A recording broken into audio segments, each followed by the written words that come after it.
Check. Check. 1, 2. Test. Test.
It's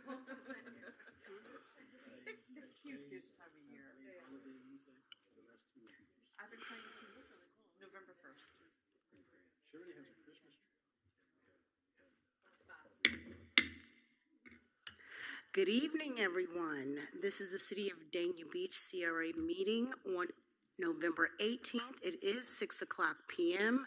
I call this meeting to order. City Clerk, if you would please call the roll. Chair Davis, Here. Vice Chair Salvino, Here. Board Member Llewellyn,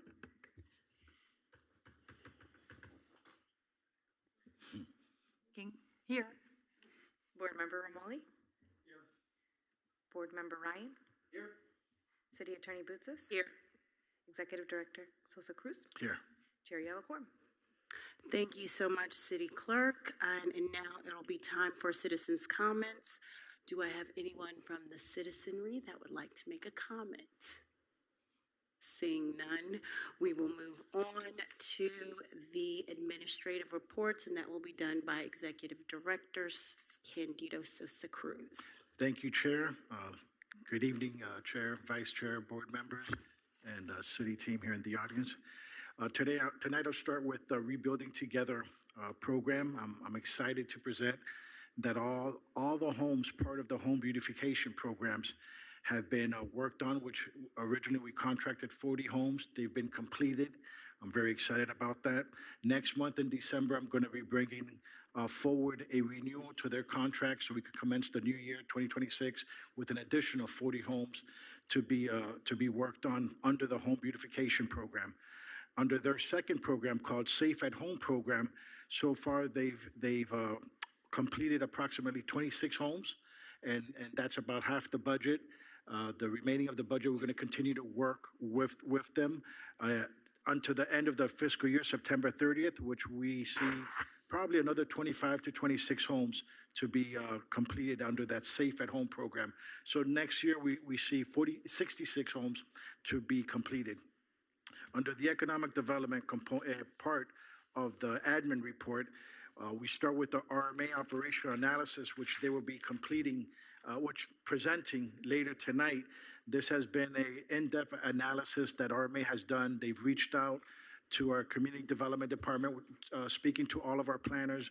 That's why the planners are here, the co-compliance officers are here, because there was a lot of valuable input provided to RMA in which they will be presenting. Also, the RMA spoke to our chief of police and also some business owners in our community up and down Federal Highway and Dania Beach Boulevard. So I'm really excited to hear tonight's presentation. The CRA attended the 101 Dania Beach development located at 101 Southwest 1st Street. This is a beautiful modern mixed-use development situated in the heart of our downtown. This development transformed a previously underutilized site into a vibrant, active space that enhances the overall livability and economic vitality of the district. This project includes 278 residential units and 5 live-work units. This is phase one of a two-phase development. The second phase is currently under construction, and it includes 102 residential units and hopefully one very large gym if we're able to attract it. The CRA team attended several conferences, one in West Palm Beach, which is the Florida Redevelopment Association, and also the Florida International Trade and Cultural Expo in Fort Lauderdale. And I'll end it with the patch in order to be brief so we could focus on this presentation. The patch, normally during the summer, they don't plant a lot due to the heat. So this fall, they started their new crops. And in the beginning of December, we'll be able to have red mustard, collard greens, lettuce, carrots, green beans, and bok choy, and some other herbs like cilantro, parsley, basil, and tarragon ready. Additionally, we've expanded our garden plots from 12 to 19 garden plots now. Looking forward, on November 22nd, we're going to be having at the patch a gardening for small spaces to everyone that's interested. And every Saturday, we have a farmer's market at the patch. And that concludes the administrative report, Chair. Thank you, Executive Director Sosa Cruz. And so now we will move to item 4, which is the presentations. Item 4.1, we are looking forward, Kim, to the RMA CRA operational analysis presentation. Thank you for being here this evening. Thank you very much, Madam Chair, Vice Chair, board members, Mr. Cruz. This was an exciting project. We really enjoyed this. The last time that I was before you, we were talking about what we were going to be doing over the next few months. And I have to say, very often when we have clients and they're trying to say, what can we do to reassess where we're going? We don't normally find as many valuable tidbits as we did in this city. So I know that the direction that you all are going in is already the right one. Your brand is good. People are speaking about Dania ways that they weren't 10 years ago. But you have got the ability to catapult yourself into a really, really tremendous trajectory going forward the next decade. And all I had to do is talk to folks about, yes, I'm working in the city of Dania, and instantly they would start talking. So you all, kudos to what you've done to get where you are, and I'm excited for where you can go, from here. Let's go a little bit initially. What I'd like to cover is the process and what this concept is of redevelopment. It's really the lens that you look through. And so I'm going to spend a couple minutes talking about how we look at your city from an operational analysis standpoint. That's what the scope says, but it's really deeper than that. It's really about what are you doing to change your business climate, and that's not just through an economic development lens, it's through two others. It's through real estate and it's through business. And I'm going to keep coming back to that and hopefully connect some of those dots for you so that you can see where you've got that opportunity. This is what the scope required the first few months for us to review what those operational analyses were. Tonight I'm giving you a report. And the next steps is for you all to decide how you want to proceed. I can already tell you that there is such a deep dive in here for you all as a group to talk about. I'm going to suggest that sometime in the future, next few months, consider having a workshop where you really can sit down and roll up your sleeves and really dig deeper. Just for the sake of time, I'm going to have to stay fairly high level today, but I'll probably plant enough seeds out there that you'll see it's worth spending some time talking about as a group. So let's go ahead and go from there. So from the beginning, let's make sure that we're going to separate two things. 50% of redevelopment is what you get to happen in your city. I mean, those are the obvious things of attracting things that are coming, in terms of economic impact and things that make your city tick. But 50% is also what you have to stop from happening. And that's harder. Believe it or not, it's much harder sometimes because you have negative influences, negative elements, things that can be coming into your city. And those are the harder discussions to have. We're going to have some of them tonight. This analysis, and I'm not going to read this, you should have received, I think you did receive the report itself, so you've got most of this data, is really digging into all of the core aspects of your city. Not only from a regulatory standpoint, that's important, but also we turn over every stone, because if it's something that people think about or do in your city, or when they come into it, they see it or feel it or smell it or taste it, we want to know what it is and we want to know how it's impacting them. So we didn't miss much. The process is pretty straightforward. One is you tell me what you want to fix, or you tell a consultant, hey, we have a problem here. And that's generally where most plans go. They'll write down, here's the things you have to fix. Those are easy. Well, our US 1 corridor doesn't look right, let's fix it. Well, we don't have the right businesses, let's fix it. The challenge with this is that if all we're doing is focusing on that part of it, we're going to miss the most important piece, which is what is it about you as a city that you're going to need to do to fix it? Those things are who you are. Those are what's making people come here, what's stopping people from coming here. Where are your industries? What are your ties to those industries? In your case, huge, marine, airport. Where are you located? What's your culture? Who are you as a city? If you just look at fixing things and you don't consider this part of it, you will miss an opportunity, but you'll also likely not be quite as successful. The last piece is your tools and what tools you have to fix it. Those are obvious things again. Those are your regulatory zoning. You can put carrots and sticks out with your rules. You have money and budgets. It's you all as a leadership group. You have events like the patch where you have things that are influencing you, and then you have your way of communicating. It is that trifecta that you really need to package together, and that's what we're going to spend some time talking about tonight. To summarize and to wrap it up, really what you're trying to do is impact your tax base. It's all about creating a healthy fiscal environment for your residents, so you don't have to raise the millage rate, you can provide the services, but you have to go back to that business and real estate to find out how are you going to address those things that you want to fix. I have to give kudos again. You have just such a phenomenal management team. Your city manager, your assistant city manager / CRA director, your staff.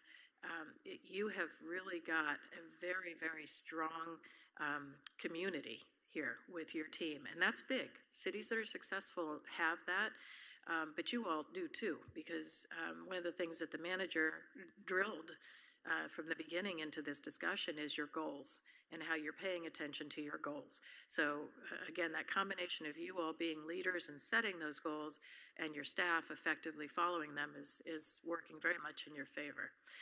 This is just summarizing what I just said, which is let's focus on what you want to fix, but let's not omit those tools and the steps that you need to get there. That's the lens of looking how redevelopment works. This is your budget. And again, I'm just going to maybe pick on the second one, which is the 1.5 million for First Ave. If you said, again, I want to fix First Ave, and I read these words about physical things to fix them, what I'm going to ask staff and the community and residents and businesses about, but what about the other things? What else is going to make that First Avenue change? So that's what we're going to talk about. That's what this analysis is about. And now I'm going to go over those 3 or 4 main categories that we would like to put out there for you to consider going forward. So first of all, you have this large area, and generally it's been called an arts and entertainment district. As you well know, there's very, very distinct differences between them. So for the sake of tonight, for the sake of this analysis, and for the sake of having like-kind issues, I've separated them into 2 separate areas. One of them is the northern area, your city center area and nodes, and then there's the southern area. So we'll take them on separately. Within this area, what I'd like to talk about is what's happening, back to my 2 focus points of real estate and business. The red dots are on First Ave, because this is the easiest to explain how the process really works and what makes redevelopment work. The red dots are things that are not conducive, either in the building, the back of the building, or inside the building itself, be it a use, that's not helping. The green check marks are, okay, that's an okay location and use, and then there might be question marks about what's really going on. There's way too many red dots.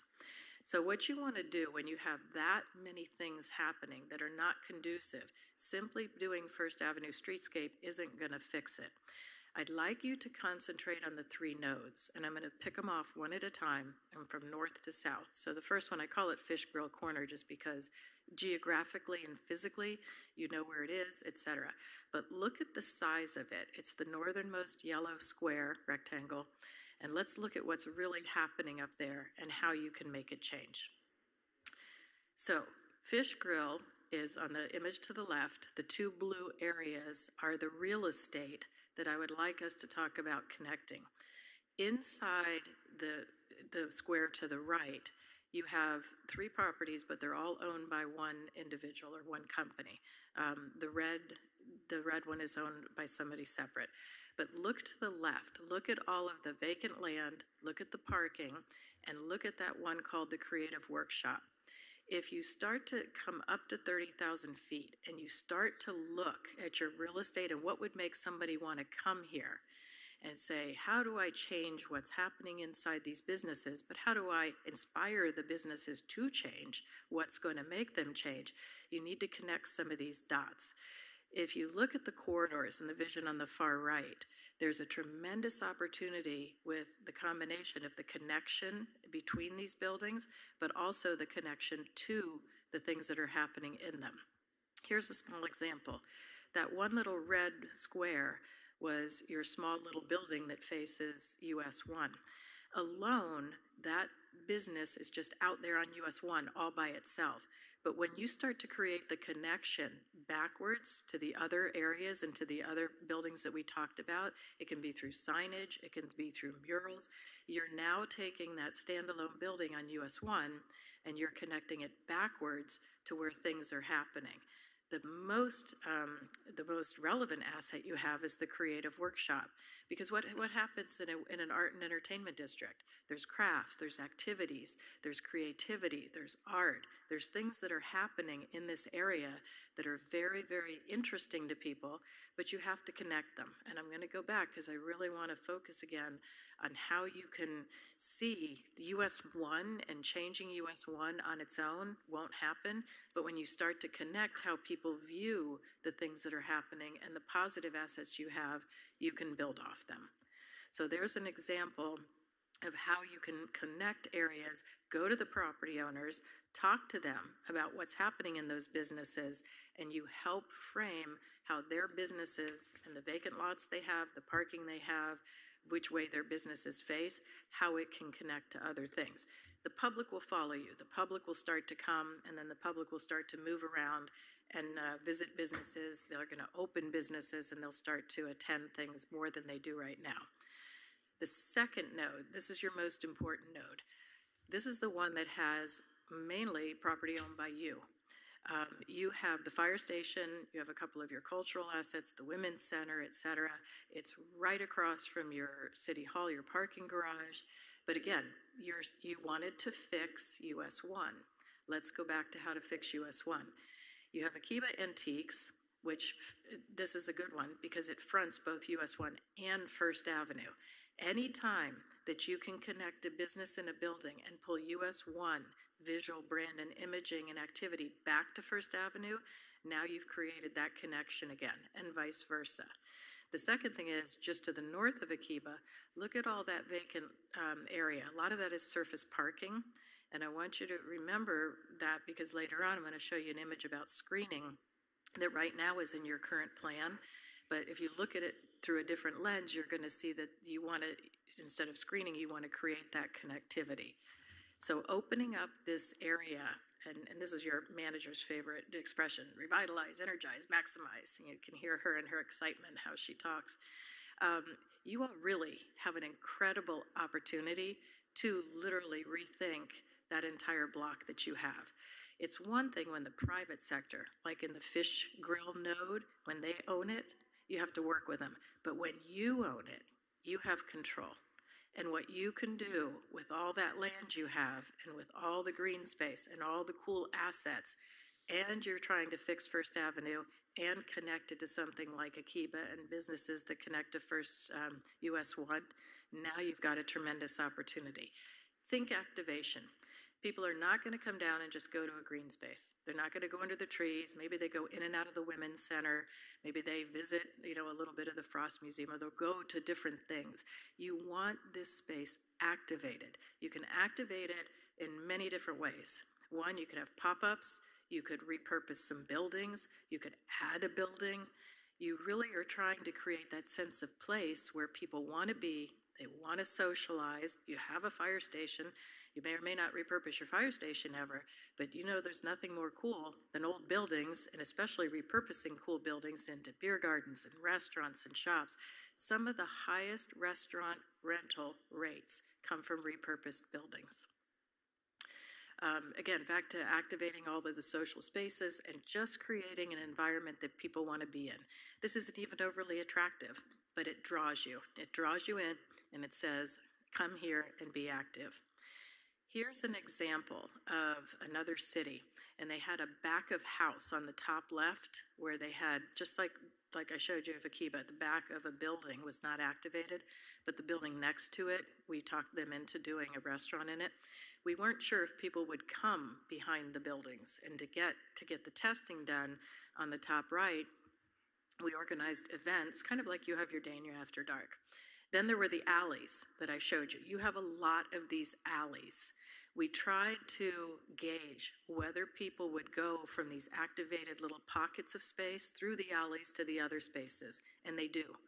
You can draw them to and around these buildings. So what you're talking about on First Avenue and US 1 isn't fixing US 1 and First Ave, it's fixing the connections between them and giving people reasons to go between them.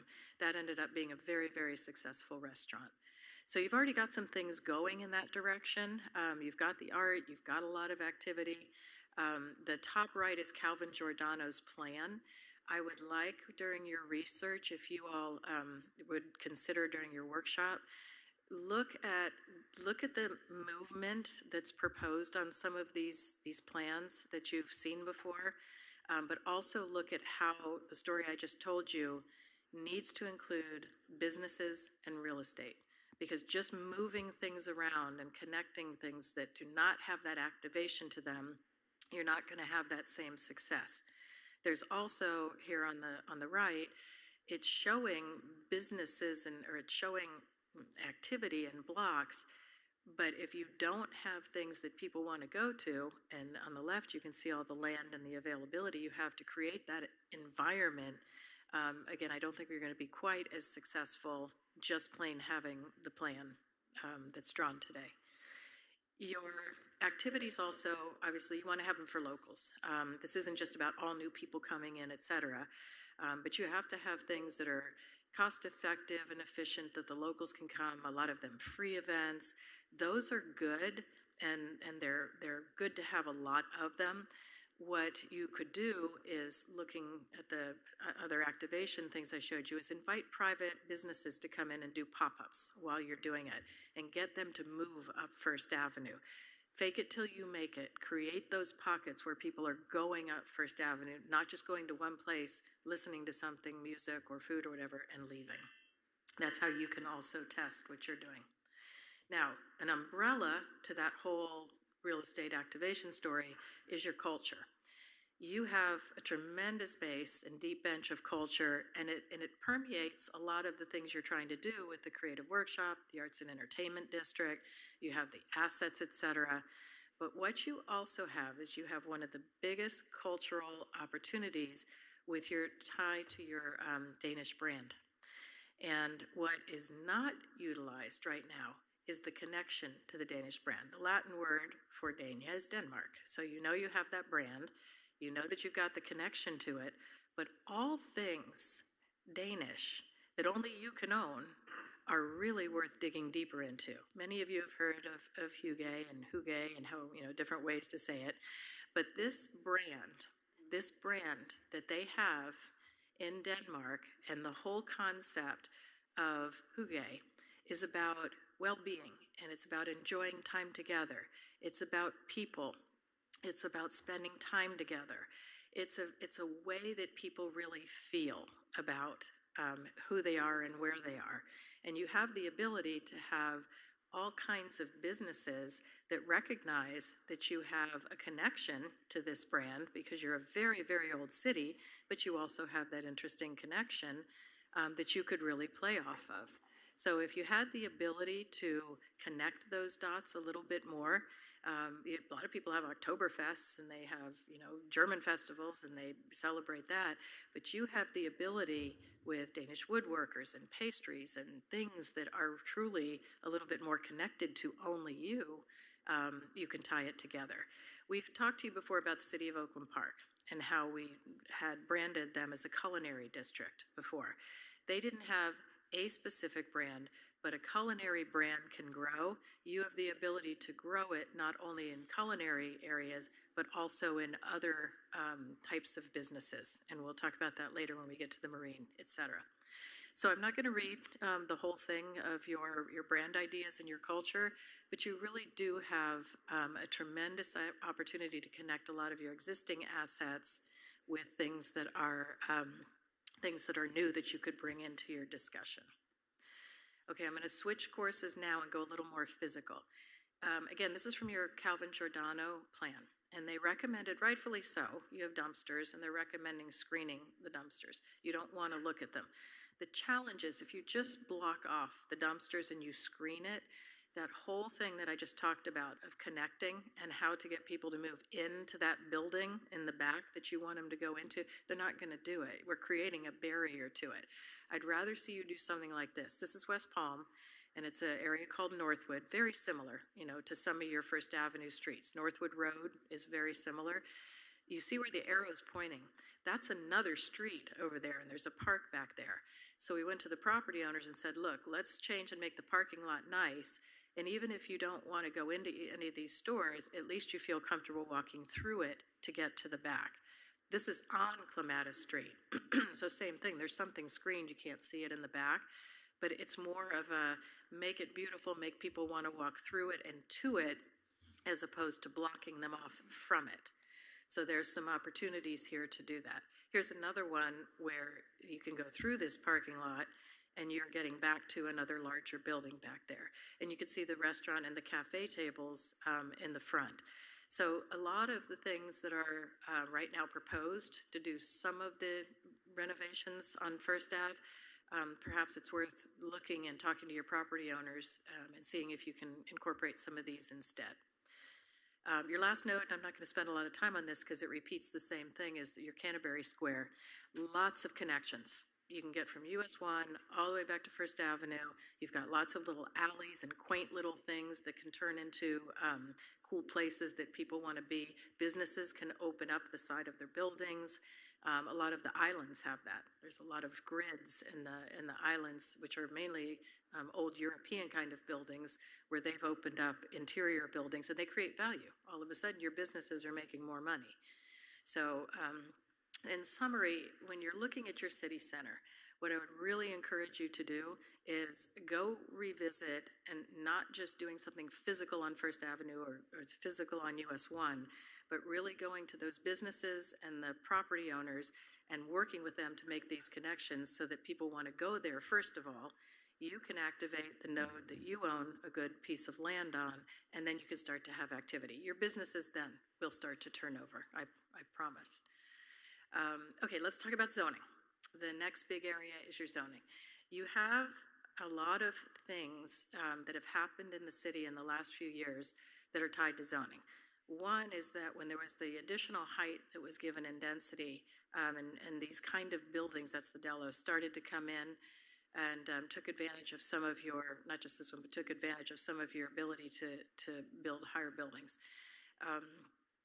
You had more development happen, but at the same time, depending on what restrictions are in place, it's not helping your goal on First Avenue in this case. That is the back of the Dello on First Ave. They had a legitimate problem because the code requirement is that 70% of the frontage has to be a primary street, and most of your sides are designated primary streets. Well, everything can't be the front. You can't have everything at the front. So they would come and say, rightfully so, and you've got an incredible planning department, by the way. I mean, those guys are just really, when it comes to how do I get there and make this good, they've got the skill set to do that and then some. The challenge is the way that it's drafted today is that if they can't do everything as primary frontage, they're going to look for a variance.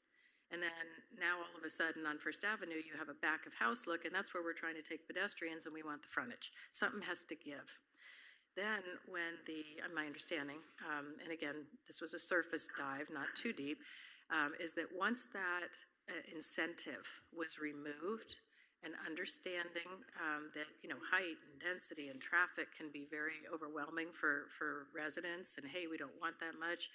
Be careful what you ask for though, because as you pull those incentives back, you might have a compromise when it comes to the kind of buildings that you're going to get.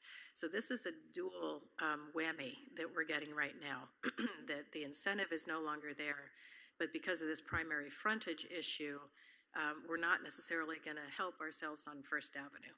So my suggestion is, back to the workshop, set those priorities of really what is the most important, and then make some decisions when it comes to how are we going to address getting the fronts of the buildings and the backs of the buildings the way we want them, but we're going to have to hone in on First Avenue and US 1. Here you can see from an aerial just how the building faces really the side. in this case. So the most beautiful part of the building's on the side, and that's not where anybody's going. Now, we could make them go that way and walk that way, but we're gonna have to do something about what's happening on First Avenue. I just talked about that.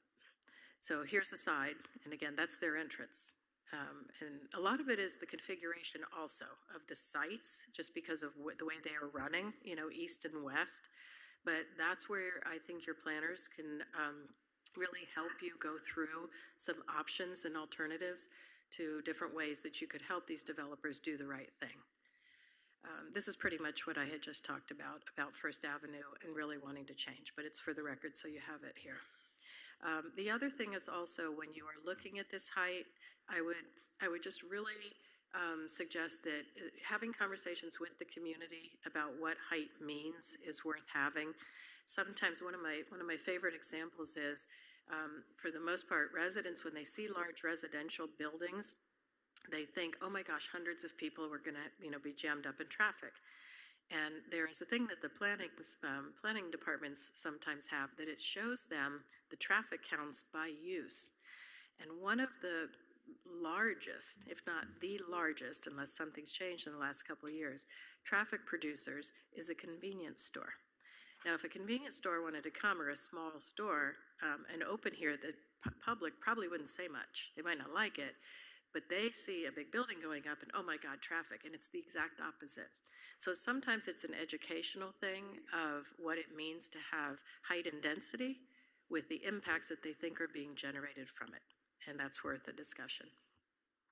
I'm not going to read the recommendations. They're in the report. It's really everything we just talked about, but I would strongly suggest hone in on those nodes. You have got such an opportunity with real estate to create business activity that you want to go have a cocktail, or you want to go have a snack or a dinner, and then all of a sudden, oh, let's walk over there. That's how the pedestrianization will take place, not because we fix First Avenue with banners or put something up from the street. Okay, let's move over to Federal Highway, and I'm going to move a little bit quicker now. All right, what's happening? Now, this is like broke it into two pieces. The things that are happening up north in the city center area and down here are very, very different. The yellow loopy thing is where there's a lot of acquisitions that have happened very recently. That's a lot of movement in a really short period of time. It was since 2023. So we wanted to know why and what is it. And if you look, you can see how it's really concentrated south of Sterling, and really in one particular area. It was largely the hotel and motel industry. So that's a lot. You know, a radar goes up and it's like, what's going on, and why are all these properties changing hands? It requires boots on the ground, talking to these owners. What's the plans? What are they going to do with them? Are they going to continue to operate as, you know, day motels, et cetera? Because whenever there's that much acquisition, you probably as a city want to know what's happening. The kind of businesses that kind of motel or hotel will bring in is this kind of activity. So what happens is then you get the retail combined with the motels, and now all of a sudden you have a stretch where there's just less than attractive activities going on. So one feeds the other. Residential feeds retail, but so does other kinds of uses. So you're not going to be able to just go wholesalely change the uses unless we get down to the bottom of what's really going on with all these acquisitions. It would be probably more desirable for you as a city to change the type of residential. Public-private partnerships are very powerful. Developers love to build them. That is a P3 in Fort Lauderdale. We negotiated that back in 2004.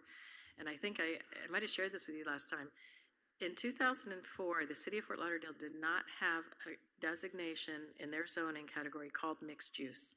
That's how new mixed use zoning really is to Broward County.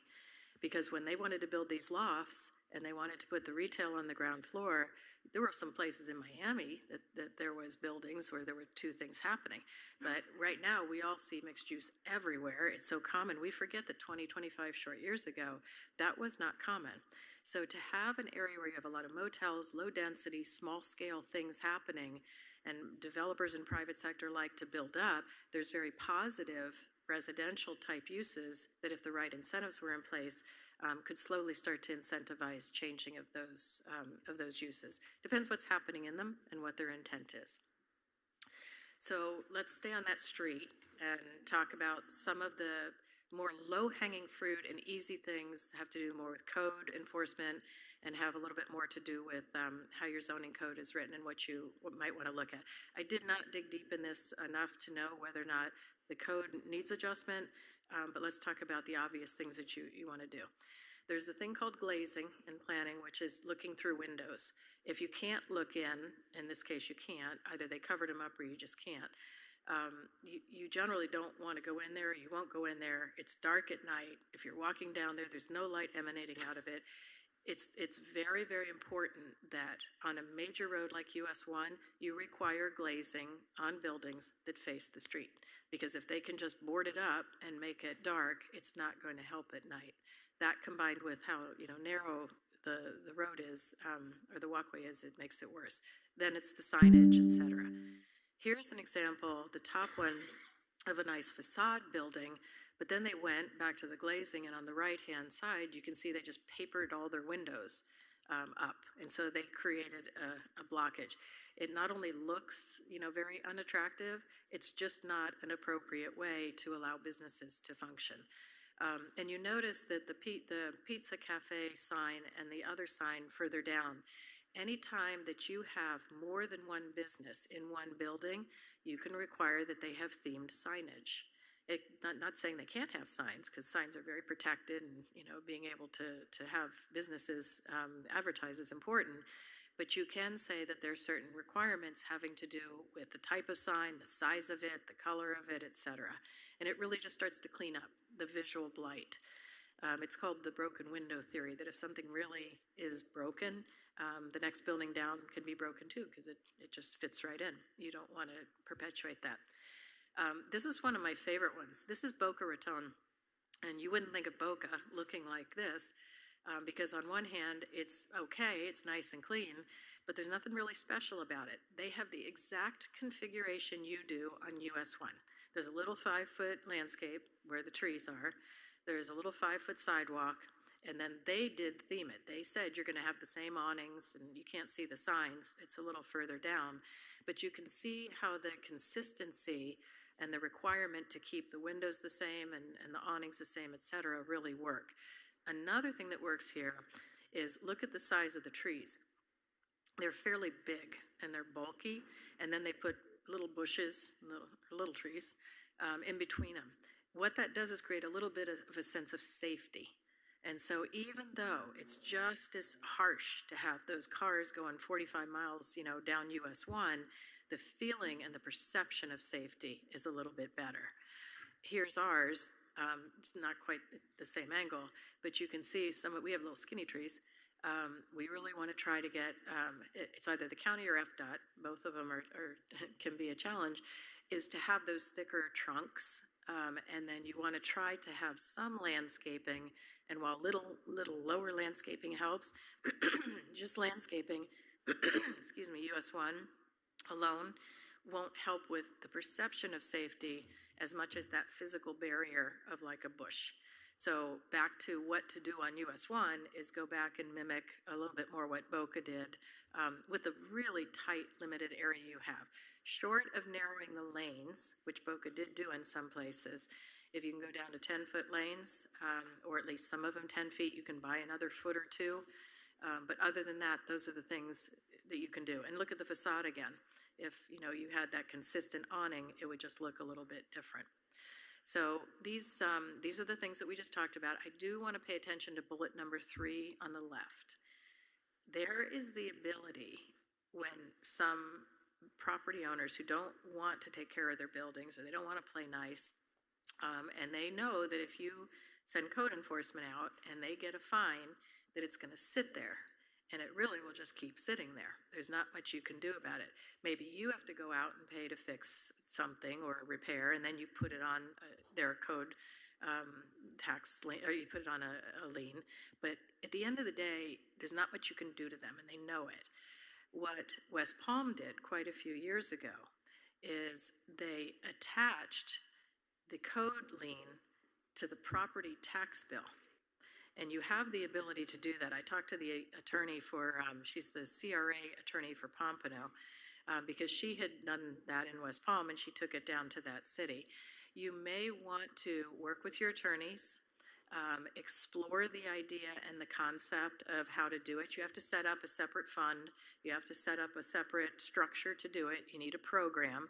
You have to follow the legal guidelines to do it, but you are able to do it. And what happens is suddenly this property owner who is, sitting there with the code violation, now finds himself with a tax bill that has that lien on it, and if he doesn't pay it, eventually it will go to tax deed sale.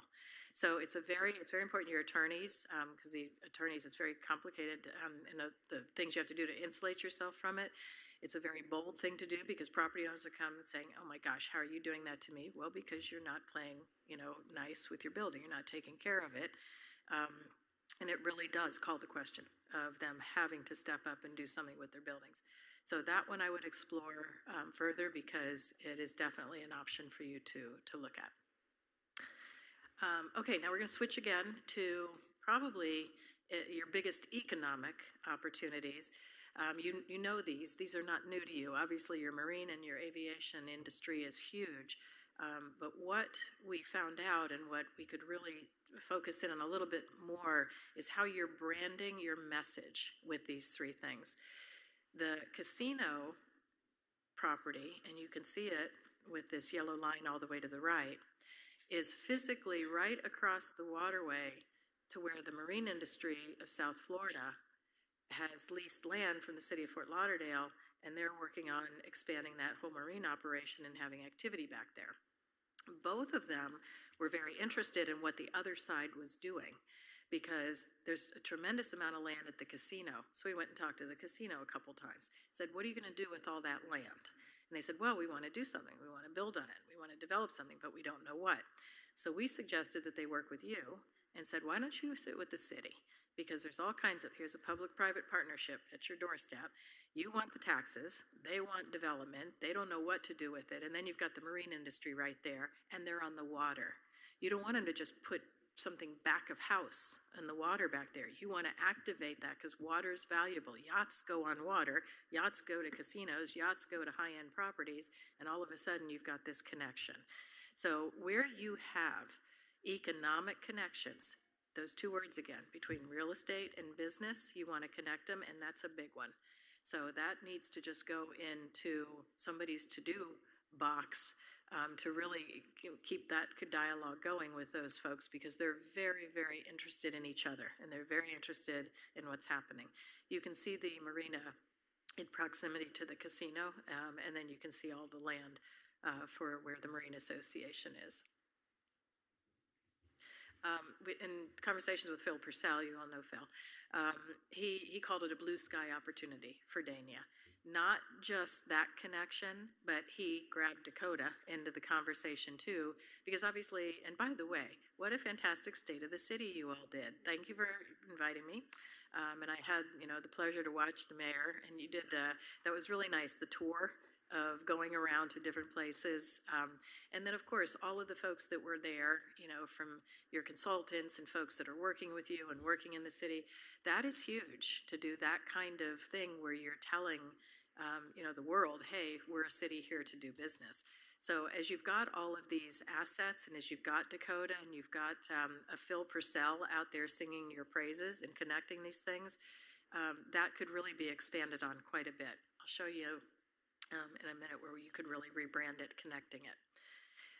Another one that this came from Phil is he was talking about how at the Fort Lauderdale Executive Airport, Rufus James is the executive director there, and how they have a Fox Sports special that they do, but it's tied to the boat show and the marine industry.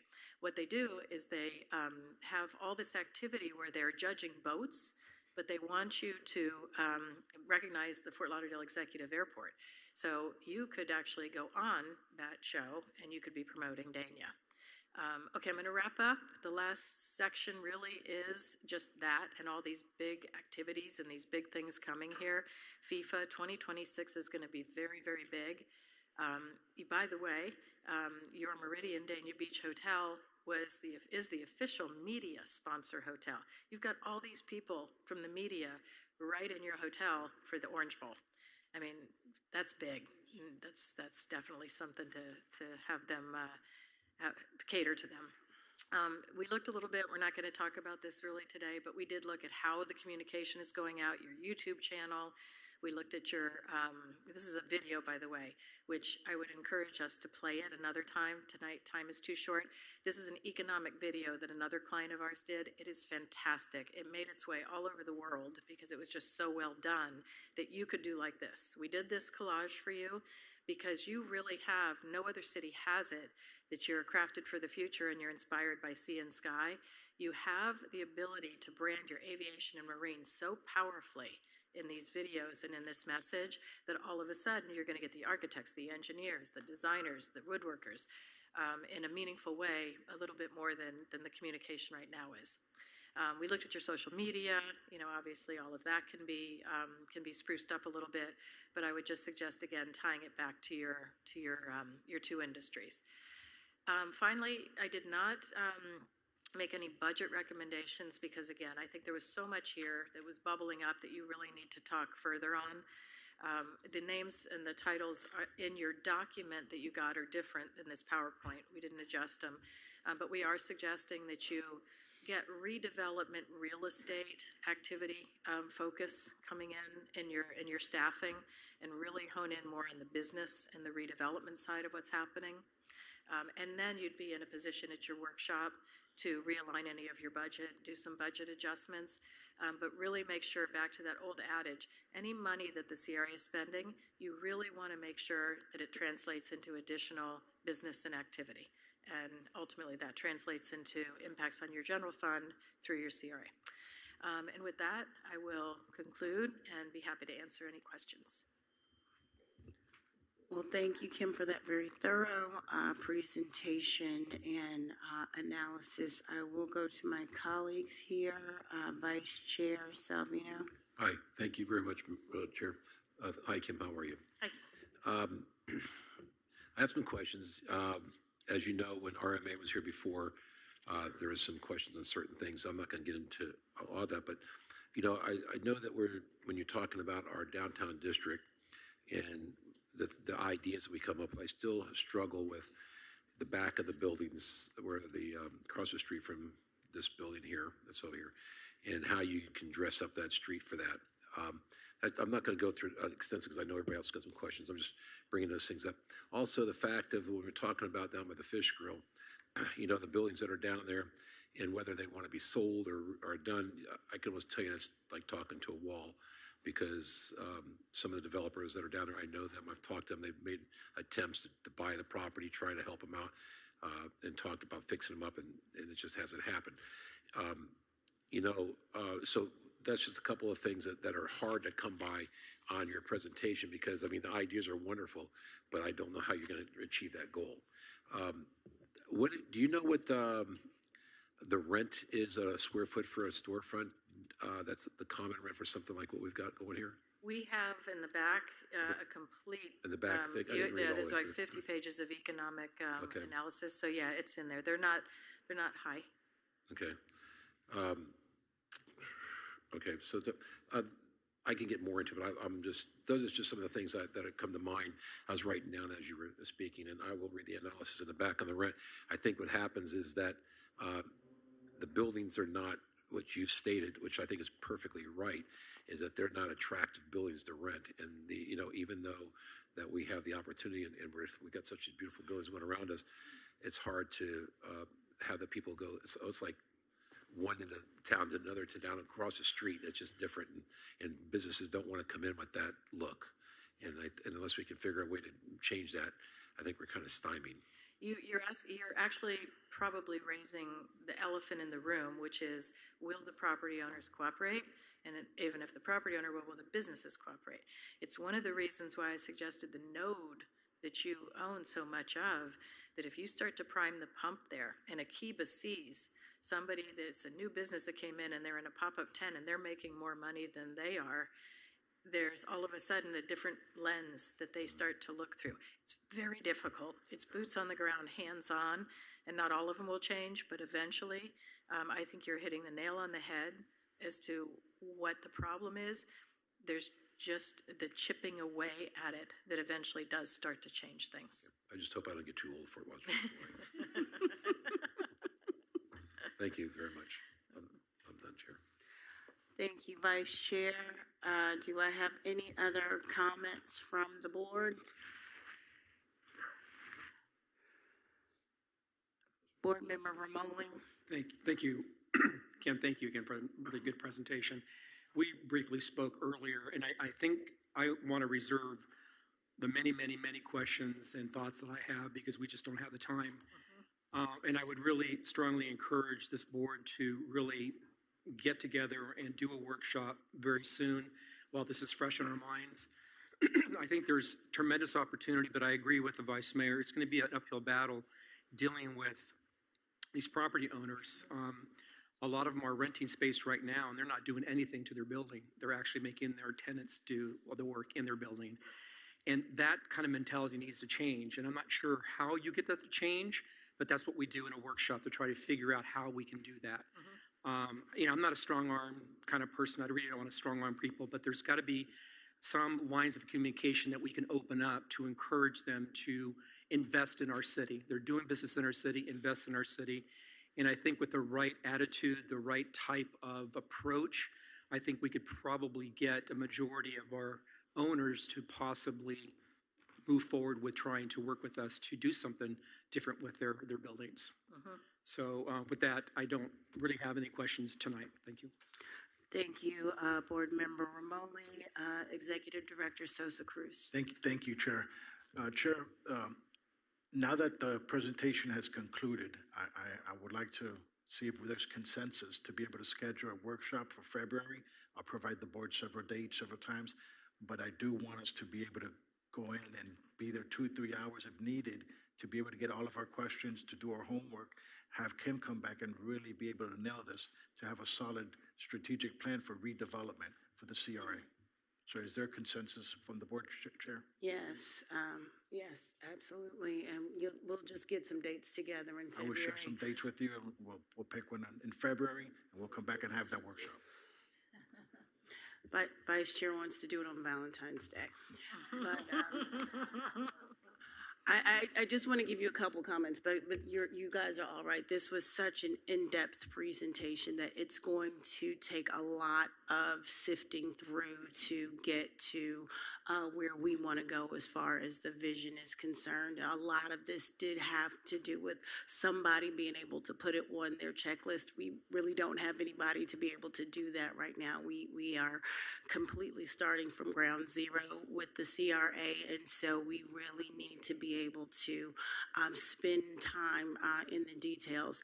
I did just want to bring up the Danish brand kind of thing, and because that kind of, we are proud to be Broward's first city. We know that this is our history, and I think some of those kind of opportunities are best served working with our historical society, because they really have been working as far as maintaining our history and our cultural heritage with the Danish part. But I also just want to make sure that going forward for the workshop, that I'm also wanting to make sure that we are inclusive of our current demographic, which we do have a huge Hispanic population. We have opportunities for Hispanic Heritage Month and bringing all the cultures. Even in our CRA district, we just cut the ribbon on Daniel 101, and we have, young Jewish families coming in. We have a lot of different diversity. We are a very diverse community. So I want to make sure that our branding is inclusive and there's opportunity for us to preserve our history while we're still embracing the current demographic. So those are just the very small comments for right now, but we will go in depth in February, and thank you for your in-depth presentation. Thank you. Thank you very much. Appreciate it, and I look forward to it. Thank you, Kim. All right. So moving on to the consent agenda, item 5. Are there any items the board wishes to pull from the consent agenda? Do I have a motion?